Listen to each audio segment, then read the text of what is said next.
Module 3.1 What is BIM?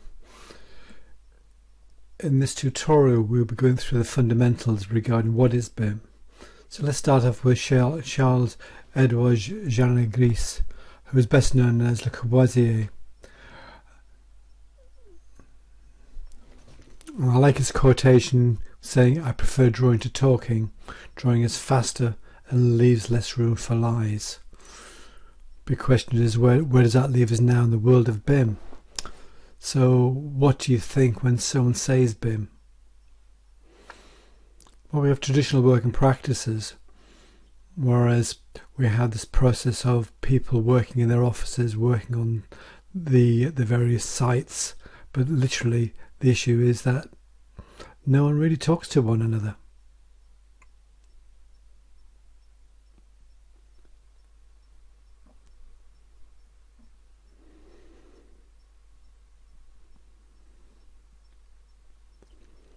If we go back to as far as the 1960s or 70s even, what you see is a traditional way of actually working, where you would have large drawing offices with lots of people engaged in various processes.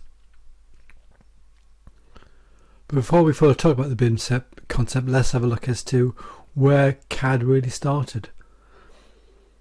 So originally, if you go back in the 1970s, we had these little tiny screens where everything was was a black screen with and it's a very linear process.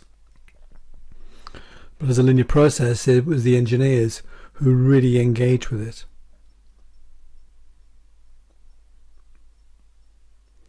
The only issue is that with the linear process, when you see two illustrations as shown on the screen here, you have no real idea until a 3D image is created as to what it really looks like.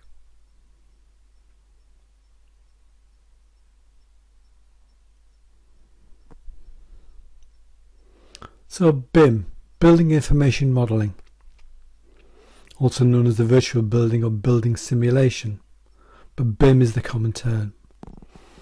In manufacturing, the anagram is referred as Building Information Manufacturing.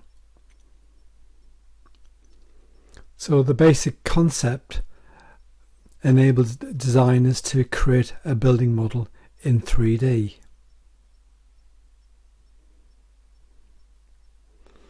All the 2D information is actually extracted from the model, so things like sections, elevations, and the details all come from the 3D model.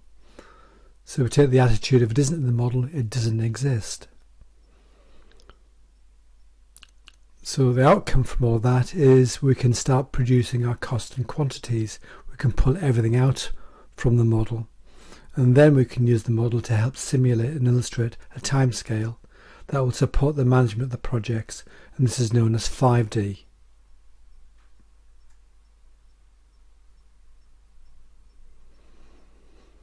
So let's look at the AEC CAD timeline.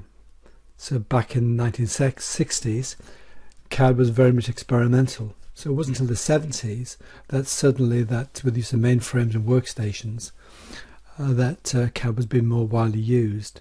And then as we progress into the 80s, but it's interesting to know that as early as 1986, that the first commercial 3D CAD, i.e. ArchiCAD, was launched. But it wasn't until the 1990s that BIM was first introduced. So if we look at the timeline and we look at the relationship of how many people are actually using CAD and how many people are using BIM, the BIM is still very, very small.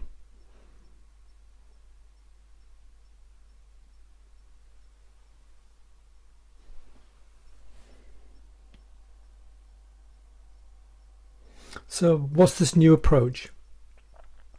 Well, we have various people using BIM programs, such as civil engineers, architectural technologists and designers. Quantity surveyors are now very much into the BIM world, as are building surveyors and service engineers. So the issue is that we need to collaborate, and through BIM we can collaborate, even to include the client. So is BIM a technology? If you look at the diagram on the screen, we have a whole range of programs. In fact, there are probably over 2,000 programs, and that's just purely for the architectural process. So whether it's down from briefing all the way down to review, we have this interoperability. So what this is best described as a smart communication process that enables team to interact. So if we evaluate the BIM process, the benefits compared to 2D and 3D, we have elements that have achieved architectural meaning. If we change one drawing, it actually influences the other. So we have a rich visualization. But the drawbacks are higher training.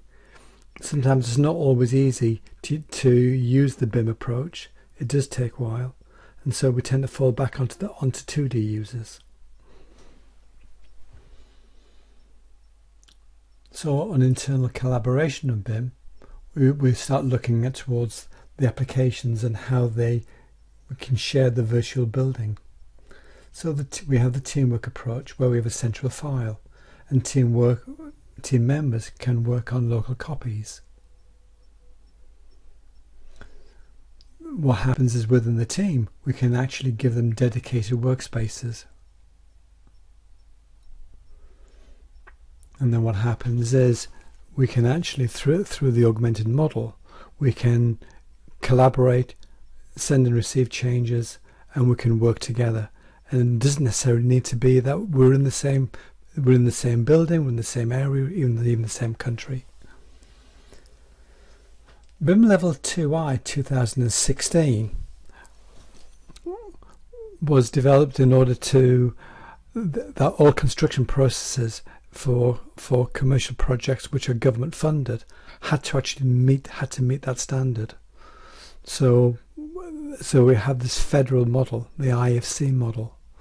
So whatever program that you are using, by sending information via IFC to the federal model, you can pull out the data.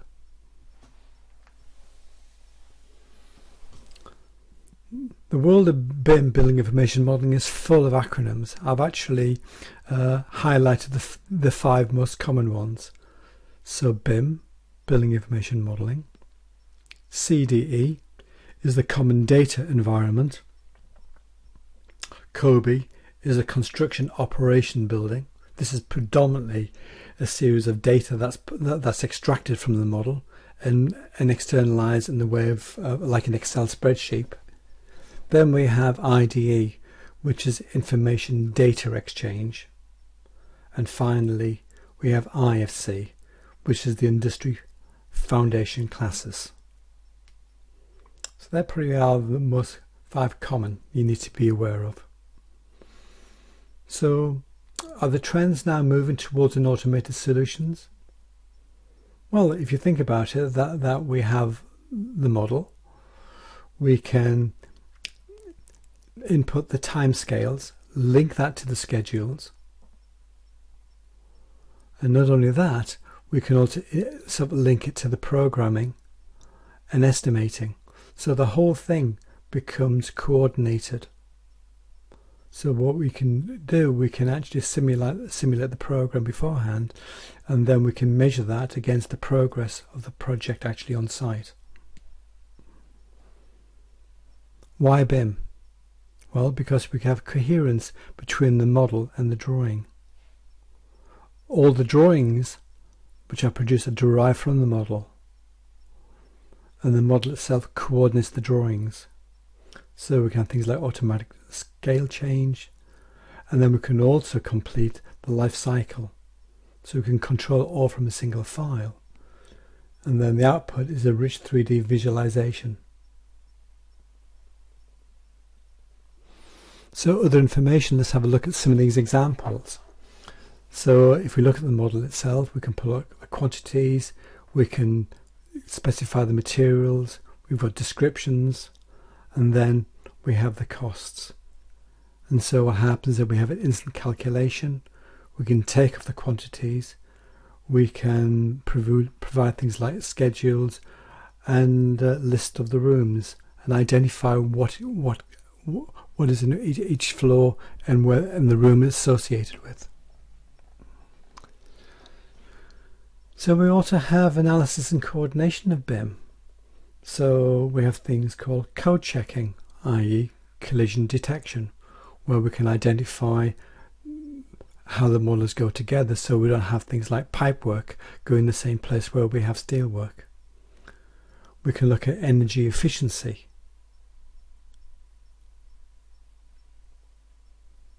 And then finally, we can actually analyze the structure.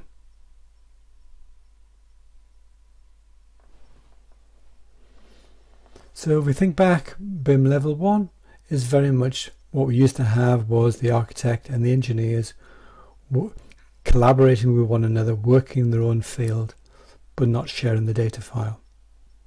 For BIM Level 2, it extended a little bit further, which included the involvement of the client. But at the end of the day, still drawings were produced for on-site construction.